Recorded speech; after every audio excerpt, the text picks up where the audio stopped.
The Trump administration's Chief Negotiator Brendan Lynch, who's holding closed-door talks with the Chief Indian Negotiator Rajesh Agrawal today. The broader focus of the trade talks will be centered on new steps required to enhance bilateral trade across the goods and services sector. This is going to be increasing the market, the access, and reducing tariffs and non-tariff barriers, and deepening supply chain as far as integration is concerned. Government sources have said that today's talks are expected to create the ground for the round as far as the Indo-US negotiations in the coming weeks is concerned. So this is these talks were meant to take place in the end of August, but they were put on hold. Why? Because the tariffs came into effect. Do remember that deadline had, been met, and it was Donald Trump who imposed 50% tariffs, at 25% additional tariffs as far as goods that were being exported here out of India to the United States. But now, of course, after calling Prime Minister Modi his good friend, we are back on that negotiating table, and Ghazali joining us in order to get us the latest. Ghazali, of course, this is the sixth round of talks taking place between, New Delhi and Washington. How soon do you think, one will be able to sign on that dotted line? See, it is a long drawn process because this is happening after a lot of ups and downs in the relations between India and US, particularly the way Mr. Trump has dealt with the entire trade deal by first announcing sanctions on India, then punitive measures, an additional 25% leading to 50% tariffs on India. And if you know, the new US ambassador to India during his Senate hearing went on to say that US administration or the Trump administration is still willing to put pressure on India to not purchase oil or energy sources from Russia.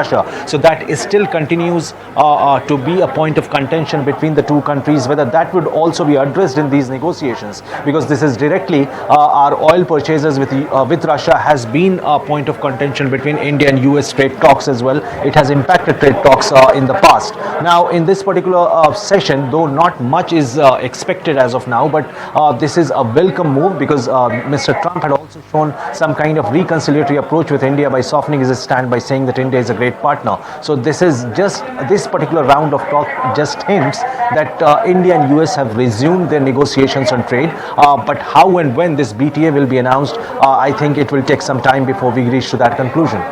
Right, all eyes are waiting on the outcome of this round of negotiations that are taking place here in New Delhi. Thank you, Ghazali, for getting us the latest. Now, U.S. Treasury Secretary Scott Bessent has announced that the Washington as well as Beijing teams have reached a framework agreement on the ownership of TikTok's American operations. He said that the understanding was set during trade talks in Madrid and would allow for U.S. ownership, with President Trump there, of course, and Xi Jinping expecting to finalize that deal. Now, Trump wrote on social media site that the negotiations had gone on well and that China had also confirmed that framework agreement, but emphasized that no deal would come at the cost of the interests when it comes to Chinese companies. Mr. President, you had the framework that's been agreed to with TikTok, for example.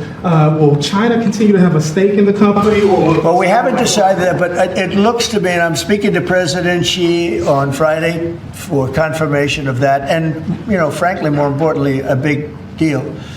And we've had very good meetings. As you know, we were in Europe, our people, Scott Bessent and Jameson Greer, and others. And it was a very big meeting with China. And, they're treating us with respect. We treat them with respect, too. But it was very successful. And on top of it, we have what could be a very good deal. Don't forget, I've had more people say, could you try and keep TikTok alive? I use TikTok. I mean, I have to admit it in the election. And look how I did with you. No Republicans come close. We have a framework for a TikTok deal. The two leaders, President Trump and Party Chair Xi, will speak on Friday to complete the deal, but we do have a framework for a deal with TikTok. And staying with news of Donald Trump, the U.S. president, who's gone on to say that American forces carried out a second kinetic strike. This is a strike in Venezuela on his orders, killing 3 terrorists who were transporting drugs in international waters. President Donald Trump has said that the U.S. military destroyed a Venezuelan vessel in international waters, claiming that it was linked to drug trafficking. He added that the 3 men were killed in that strike on what he described as violent cartels, though he's gone on to put out a video. This was a 28-second video that he put out in order to show what's really happened here, without even, providing any kind of evidence that the port was carrying drugs or narcotics. We have proof. All you have to do is look at the cargo that was it's spattered all over the ocean. Big bags of cocaine and fentanyl all over the place. And it was. Plus, we have recorded evidence that they were leaving. We've recorded them. It was very careful because we know you people would be after us. We're very careful. And US President Donald Trump has said that he's suing American daily, the New York Times, over its coverage of him over the decades. Now, the American leader has said that he's bringing a $15 million defamation lawsuit against the publication that he labeled as a virtual mouthpiece for the radical left Democrats, and that is something that he said he won't stand, and of waging this decades-old campaign of lies against him.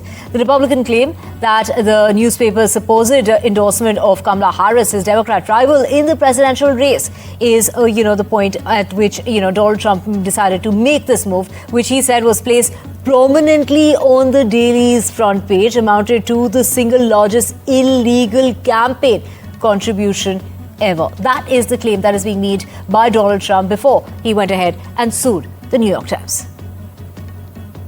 A large plume of smoke was seen in the Gaza Strip from the southern part of Israel. An explosive and the sound of gunfire could also be heard. Israel's defense minister has said that Gaza is burning after heavy strikes targeted Gaza City. This remark comes as Israel has been planning a new offensive. The Israeli military has not responded to questions for hours over whether the offensive had begun. Both Israel's Prime Minister Benjamin Netanyahu and U.S. Secretary of State Marco Rubio said this happened on Monday, that the only way to end the conflict in Gaza is through the elimination of Hamas and the release of the remaining 48 hostages, around 20 of whom are believed to be alive.